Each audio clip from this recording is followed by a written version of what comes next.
Hello दोस्तों, आपका अपना चैनल एक्सप्लोरिंग एजुकेशन आपका स्वागत करता है।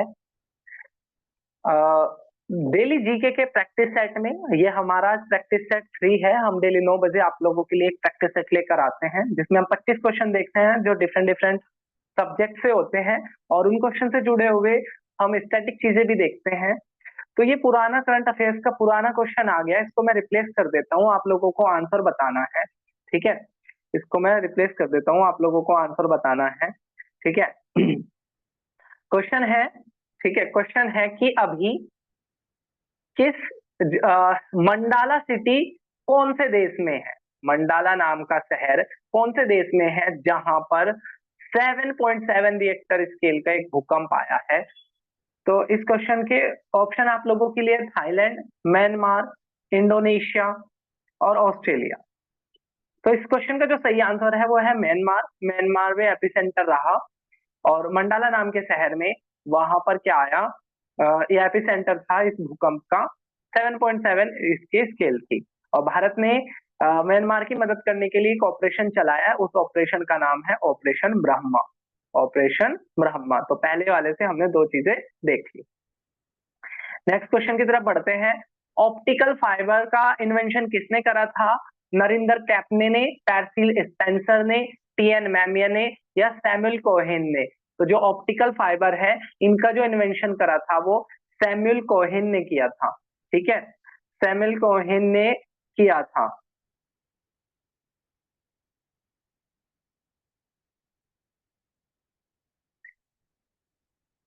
Who among the following is renowned in the field of painting?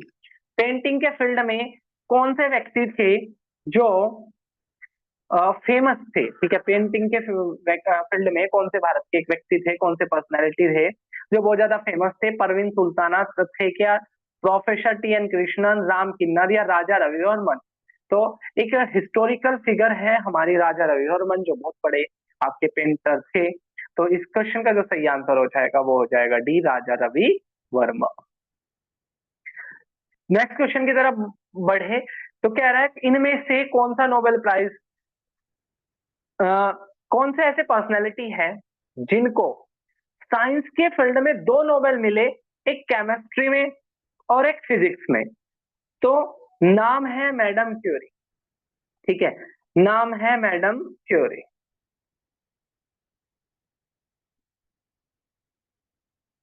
तो सी क्या हो जाएगा? सही आंसर हो जाए।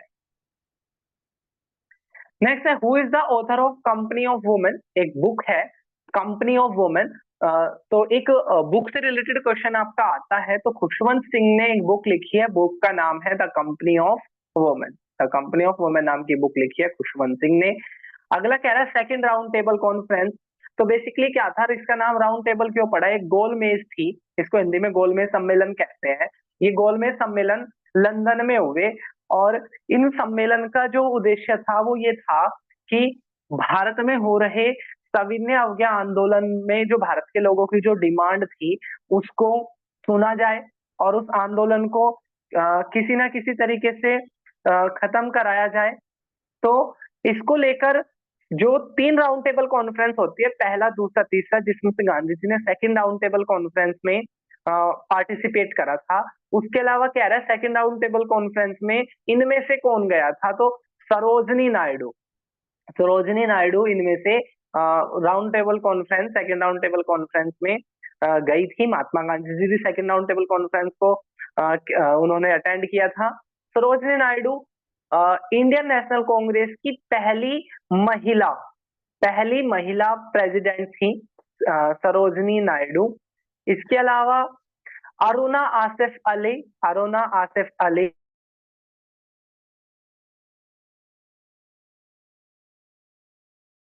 जब ज्यादा ज्यादा अंग्रेजों ने उनको पहले ही गिरफ्तार कर लिया था तो उस टाइम पर अरुणा आसिफ अली ने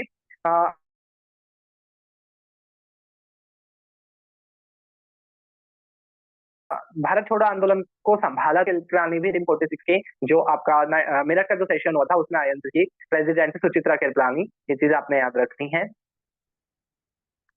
नेक्स्ट क्वेश्चन की बात करें, ruler of which dynasty started the practice of granting tax free villages to Brahmin and Buddhist? कौन से वंश था जिन्होंने क्या करा था, कौन से वंश ने कौन से वंश ने ब्राह्मणों को जमीन दान दी थी, इसके अलावा बुद्धिस्ट जो मोंग थे उनको भी जमीन दान दी थी। तो ऑप्शन में कह रहा है चोल मौर्य वंश। तो मौर्य वंश के फाउंडर चंद्रगुप्त मौर्य थे, जिनके ट्रेनर थे चाणक्य, जिन्होंने उस टाइम पर मगध की गद्दी पर बैठे धनानंद को मारा था और सिकंदर का सामना किया था, हालांकि वो हार गए थे। इसके अलावा मौर्य वंश में ही चंद्रगुप्त के बाद बिंबिसार और बिंबिसार के बाद आपके अशोक, ये मौर्य वंश के फेमस राजा है। गुप्ता वंश की बात करें तो वैसे तो जो श्रीगुप्त थे वो गुप्ता डायनेस्टी के फाउंडर है। इसमें विक्रमादित्य का नाम आपने सुना होगा, ठीक है, जो चंद्रगुप्त के नाम से भी जाने जाते हैं। इसके अलावा समुद्रगुप्त जो पहले ऐसे राजा थे जो वीणा बजाते हुए जिनकी फोटो दिखाई दी, या म्यूजिक को पसंद करने वाले राजा और गुप्ता पीरियड में। इसके अलावा इसको क्या कहते हैं, इंडियन हिस्ट्री का गोल्डन पीरियड कहते हैं। चोल डायनेस्टी दो चीजों के लिए आपसे पेपरों में पूछी जाती है। एक तो किसने रूरल पंचायत वाला जो सिस्टम है, रूरल एडमिनिस्ट्रेशन किसने कराया, तो चोल डायनेस्टी ने कराया। चलिए नेक्स्ट क्वेश्चन की तरफ बढ़ते हैं। हाँ, जो जो इस क्वेश्चन का आंसर था वो सातवाहन था, सातवाहन डायनेस्टी। और ये मदर लाइनेज से चलती थी, यानी कि अपने नाम के पीछे, ठीक है, ये अपने नाम के पीछे क्या करते थे, ये मदर का नेम कैरी करते थे, सातवाहन डायनेस्टी। 8th क्वेश्चन की तरफ बढ़ते हैं। तो 8th क्वेश्चन कह रहा है द बैंडंग कॉन्फ्रेंस, बैंडंग कॉन्फ्रेंस कौन सी संस्थान की स्थापना से जुड़ी हुई है। तो बैंडंग कॉन्फ्रेंस के द्वारा एक नॉन अलाइन मूवमेंट बना था, नैम मूवमेंट बना था। बेसिकली क्या हुआ था, जब सेकेंड वर्ल्ड वॉर खत्म हुआ तो दुनिया में दो बड़े लीडर रह गए थे, एक सोवियत यूनियन जो रशिया जिसमें फेमस था, और दूसरी तरफ अमेरिका। अब दो लीडर, एक कैपिटलिस्ट आइडियोलॉजी को बढ़ा रहा था, एक सोशलिस्ट आइडियोलॉजी को बढ़ा रहा था। तो इन दोनों के बीच में पड़ने की बजाय भारत ने एक अलग रास्ता अपनाया। उन्होंने बोला कि हम दोनों के दोस्त हैं, तो इसको कहा गया non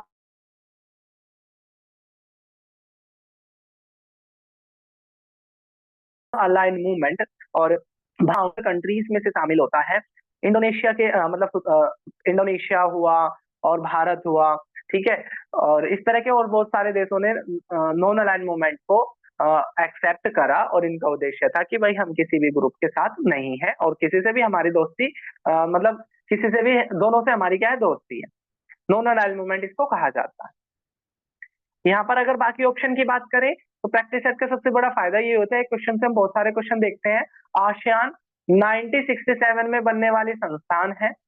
association of south east Asian nation, जो साउथ ईस्ट के एशिया के जो देश है उन्होंने ये संस्था बनाई थी।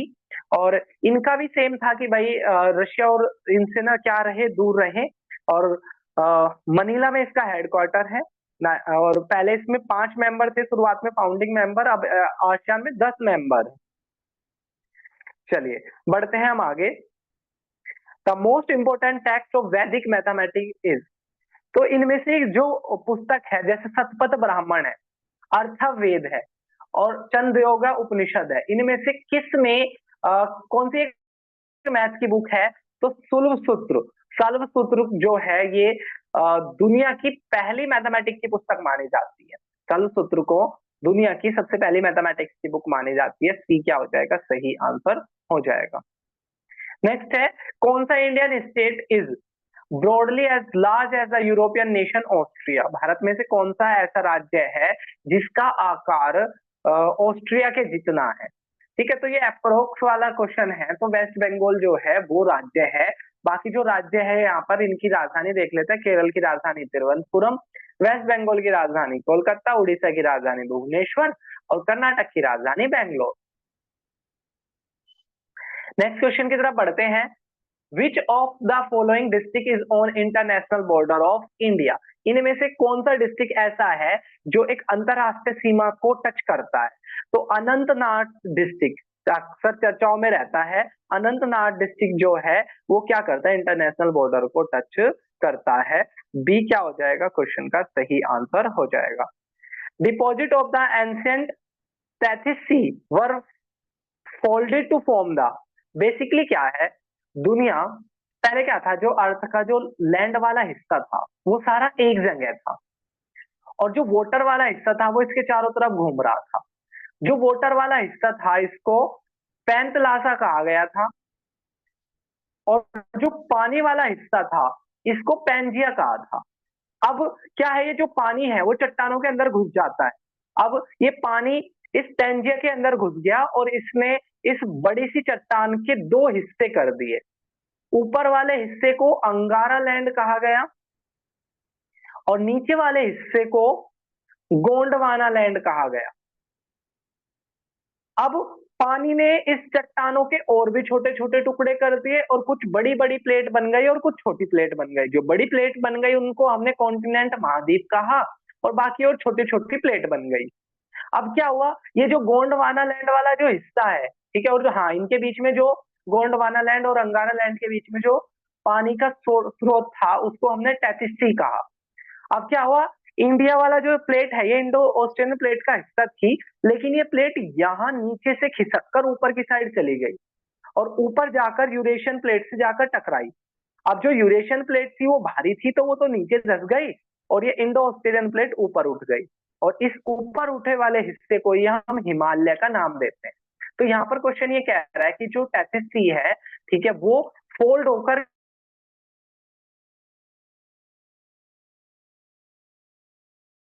क्या बन गया, तो वहां पर क्या, the largest irrigation canal is found in, Bharat के अंदर सबसे बड़ी जो नहर है वो कौन सी है, यमुना नहर है क्या, सिरंध है या इंदिरा गांधी नहर है क्या। तो जो सबसे बड़ी जो नहर है उसका नाम है इंदिरा गांधी नहर। ठीक है, इंदिरा गांधी नहर है। सी क्या हो जाएगा आंसर,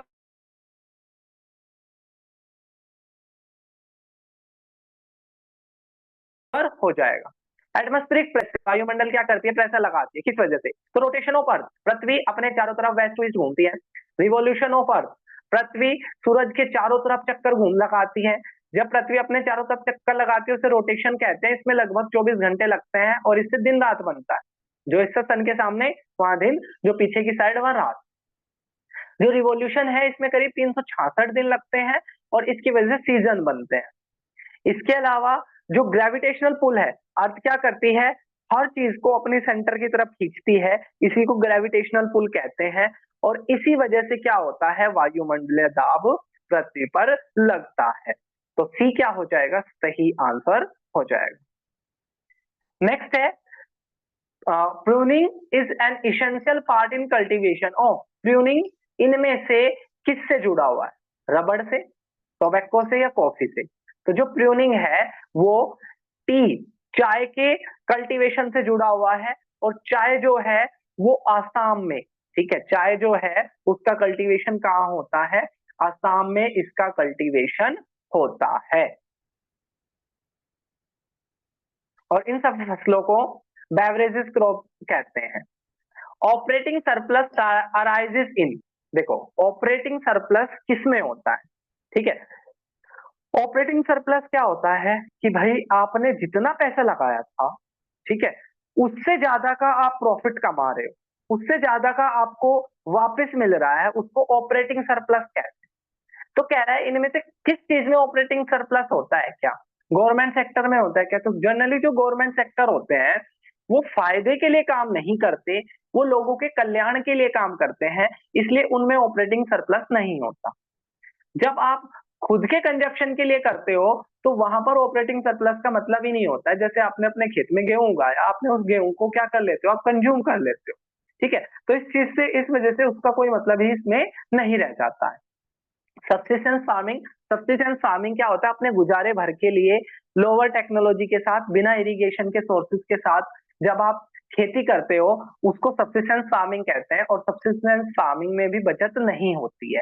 बचत किसमें होती है, एंटरप्राइज सेक्टर में, एंटरप्राइज सेक्टर में होती है। डी क्या हो जाएगा सही आंसर हो जाएगा। नेक्स्ट है the most important of non tariff trade barrier.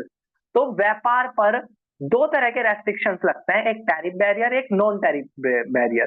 Tariff barrier मतलब जब कोई विदेशी आया, ठीक है, अगर कोई विदेशी सामान आपके यहाँ पे आता है तो आप उस पर टैक्स लगा देते हो, वो आपका क्या कहलाता है, वो आपके रेस्ट्रिक्शंस कहलाती है।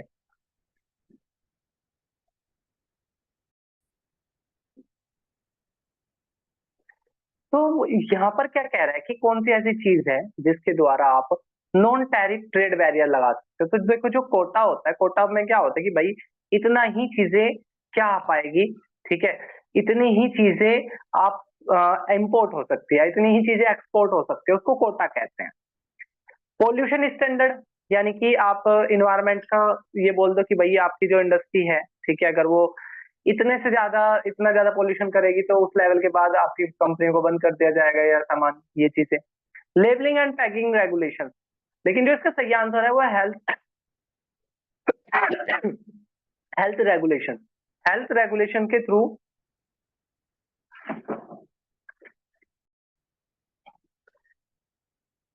नेक्स्ट क्वेश्चन की तरफ बढ़ते हैं हम।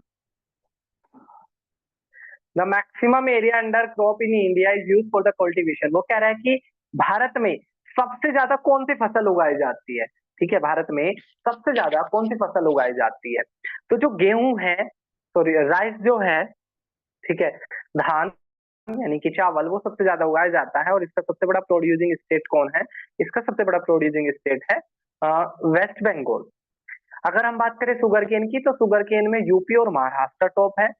कॉटन जो ब्लैक सॉइल में उगता है, ब्लैक सॉइल में उगता है, इसके मामले में गुजरात, ठीक है, गुजरात और महाराष्ट्र आपके टॉप पर रहते हैं। नेक्स्ट क्वेश्चन की तरफ बढ़ते हैं। इन्वेस्टमेंट इज इक्वल टू, जो इन्वेस्टमेंट होता है, जो निवेश होता है, वो किसके बराबर होता है, ठीक है। तो आपका जो इन्वेस्टमेंट होता है, निवेश होता है, ठीक है, वो यूज होता है आपका सारे तरह की physical assets, physical capital assets को जोड़ दो, ठीक है, सारे तरह के फिजिकल कैपिटल एसेट्स को जोड़ दो, वो आपका क्या कहलाता है इन्वेस्टमेंट में। यानी कि इन्वेस्टमेंट में आपकी सारी चीजें काउंट होती है।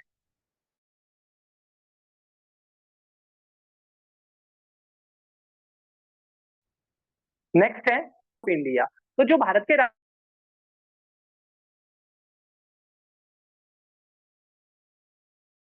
राष्ट्रपति है, वो बहुत सारी पोस्ट में होता। तो गवर्नर ऑफ स्टेट, राज्य के राज्यपाल का जो अपॉइंटमेंट है वो भारत के राष्ट्रपति करते हैं। सुप्रीम कोर्ट, हाई कोर्ट के जज और चीफ जस्टिस, और भारत के चीफ जस्टिस या हाई कोर्ट के चीफ जस्टिस, इन सब का अपॉइंटमेंट भी भारत के राष्ट्रपति करते हैं। इलेक्शन कमीशन का अपॉइंटमेंट भी भारत के राष्ट्रपति करते हैं, ठीक है। इसके अलावा तीनों सेनाओं के हेड का भी अपॉइंटमेंट भारत के राष्ट्रपति करते हैं। इसके अलावा जो कैग है, कैग का अपॉइंटमेंट भी भारत के राष्ट्रपति करते हैं। तो जो मुख्य मुख्य से जो अपॉइंटमेंट होते हैं, वो सारे अपॉइंटमेंट भारत के राष्ट्रपति के द्वारा किया जाता है। लेकिन जो भारत के वाइस प्रेसिडेंट है, जिनको ex officio chairman of Rajya Sabha कहते हैं, उनका इलेक्शन होता है, न कि अपॉइंटमेंट। तो सी क्या हो जाएगा, इस क्वेश्चन का सही आंसर हो जाएगा। अगला कह रहा है what is the period with in which proclamation of national emergency made by the president is to be placed before each house of the parliament for approval। Basically क्या होता है, जो इमरजेंसी है, आपातकाल है, उसका मेंशन हमारे कॉन्स्टिट्यूशन के पार्ट 18 में है। 352 से लेकर 356 तक, 352 से लेकर 360 तक आपातकाल का मेंशन है। इसमें तीन तरह के आपातकाल है। 352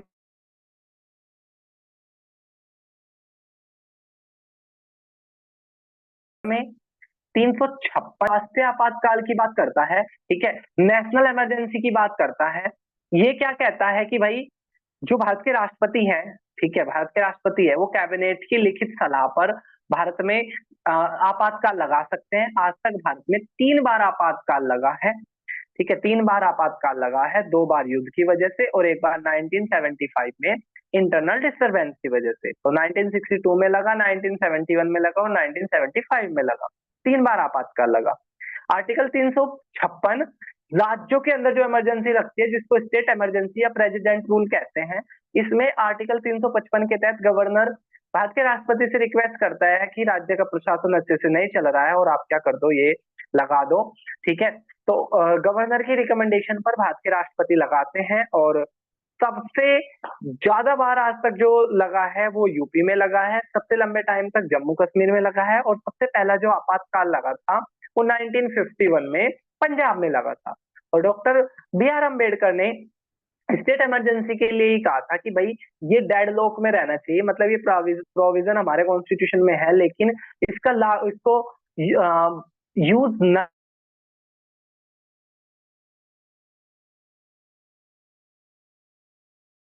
नहीं किया जाए तो ही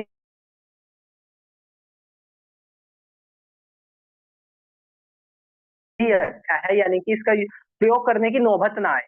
लेकिन अगर यही यूज हुआ है इमरजेंसी की तो विद इन 1 मंथ।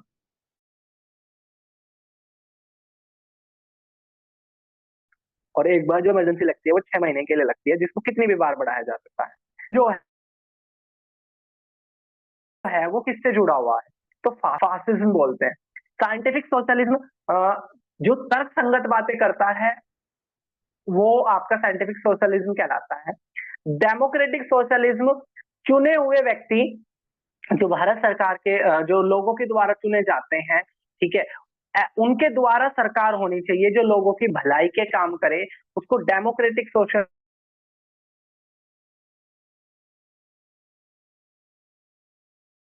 कहते हैं। लिबरलिज्म आसान होती है, ठीक है, वो आपका लिबरलिज्म से जुड़ा हुआ होता है। अब federal structure for India was put forward by, federal structure क्या होती है, ताकत का बंटना। ठीक है, ये केंद्र सरकार है, ये राज्य सरकार है, इन दोनों के बीच में पावर का बंटना, इसको फेडरल स्ट्रक्चर कहते हैं। स्टेट के पास भी अधिकार हो, ये फेडरल स्ट्रक्चर कहते हैं। और फेडरल स्ट्रक्चर जो थी वो जो गवर्नमेंट ऑफ इंडिया एक्ट 1935 आया था, ठीक है, उसके तहत इसका वर्णन था। बात करें 1919 वाले की, तो 1919 के द्वारा क्या किया गया था भारत में, ठीक है, जो मुस्लिम थे, ठीक है, मुस्लिम कम्युनिटी को सेपरेट इलेक्टोरेट दिया गया था 1919 वाले के द्वारा गवर्नर की काउंसिल के लिए। और जो एक्ट ऑफ 1919 था, इसके द्वारा भारत की जो संसदीय व्यवस्था थी ये स्थापित हुई थी। 2 हाउस बने थे, ठीक है, एक लेजिस्लेटिव असेंबली, और जैसे आज के टाइम पे राज्यसभा और लोकसभा है तो ऐसे ही 2 हाउस बने थे। इसके अलावा जो एक्ट ऑफ 1947 है, इसके द्वारा भारत को आजादी मिली थी। Which writ is used by a high court or supreme court to compel an authority to perform a function that is not performed by a functions that is not was performing। Basically क्या है, हमारे यहाँ जो court है ना, ये court की जिम्मेदारी है कि फंडामेंटल राइट को सुरक्षित रखे। कोर्ट को गार्जियन ऑफ फंडामेंटल राइट कहा जाता है।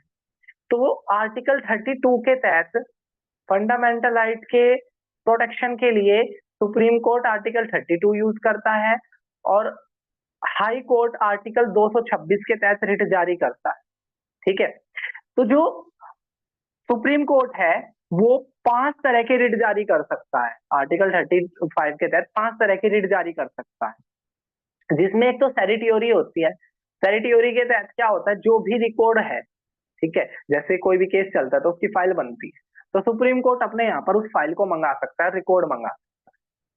हीबियस कॉर्पस क्या कहता है, जो बी ऑप्शन में है, तो हीबियस कॉर्पस ये कहता है कि जो भी आपने गिरफ्तार किया है उसको 24 घंटे के अंदर डिस्ट्रिक्ट मैजिस्ट्रेट के यहाँ पे यानी कि कोर्ट में उसको पेश करो। क्यूवेरेंटो, क्यूवेरेंटो में क्या होता है, बाय व्हाट अथॉरिटी, किस अधिकार से आपने ये काम करा, ठीक है, बाय किस अधिकार से आपने ये काम करा, ठीक है, तो वो होता है आपका क्यूवेरेंटो में। अगर हम बात करें मैंडामस की, तो मैंडामस को परमादेश कहते हैं। और सबसे बड़ा जो कोर्ट है आपका, सबसे बड़ी जो चीज भारत में है वो जुडिशरी है। तो जुडिशरी क्या कर देती है, किसी को भी मैंडामस जारी कर देती है, उसको कोई आदेश जारी कर देती है कि आपको ये काम करना है या ये काम नहीं करना है, या इस मैटर में ये फैसला रहेगा, उसको मैंडामस कहते हैं। तो ये क्या हो जाएगा, इसका आंसर सी हो जाएगा। और एक और चीज याद रखनी है कि जो रिट पावर होती है, ठीक है, जो रिट पावर होती है वो सुप्रीम कोर्ट की बजाय हाई कोर्ट की ज्यादा पावरफुल होती है। आर्टिकल 226 के तहत हाई कोर्ट रिट जारी करता है और ये सुप्रीम कोर्ट से ज्यादा पावरफुल होती है। In case of disagreement between two houses, यदि दो हाउस कोई बिल है और उस पे कोई इशू हो रखा है, दो हाउसों में आपस में नहीं बन पा रही है, ठीक है, और डिसएग्रीमेंट दो हाउस के बीच में हो गया, तो तब क्या होगा? ठीक है, तो उस कंडीशन में क्या वो बिल खत्म हो जाएगा? क्या प्रेसिडेंट साइन करके उसको एक कानून में बदल देंगे, या प्रेसिडेंट दोनों हाउस को बोल देंगे रिकंसिडर करने के लिए? तो इसमें क्या होगा कि आर्टिकल 108 का यूज करके, आर्टिकल 108 का यूज करके भारत के राष्ट्रपति जॉइंट सिटिंग के लिए बोल सकते हैं। ठीक है, जॉइंट सिटिंग के लिए बोल सकते हैं भारत के राष्ट्रपति। इस जॉइंट सिटिंग को जो चेयर करेंगे वो लोकसभा के हेड स्पीकर करेंगे। और यहां पर क्योंकि लोकसभा में सीट होती है 543 और राज्यसभा में होती है 245, तो जो मेजोरिटी है, ठीक है, मेजोरिटी लोकसभा के पास है, इस वजह से जब जॉइंट सिटिंग बुलाई जाती है तो उसमें किसकी चलती है? उसमें लोकसभा की जनरली चलती है। आज तक 3 बार जॉइंट सिटिंग बुलाई गई, एक बार तो दहेज प्रथा वाले में, एक बार टेररिज्म वाले में, ठीक है, और एक बैंकिंग रेगुलेशन एक्ट में। 3 बार आज तक क्या हुआ? जॉइंट सिटिंग बुलाई गई। आगे बढ़ते हैं। तो हाँ, ये थे हमारे 25 क्वेश्चन। आपके 25 में से कितने ठीक हुए? इन्फॉर्मेशन आपको कैसी लगी तो कमेंट बॉक्स में जरूर बताना। फिर मिलेंगे हम एक नई वीडियो में, तब तक के लिए टेक केयर, जय हिंद।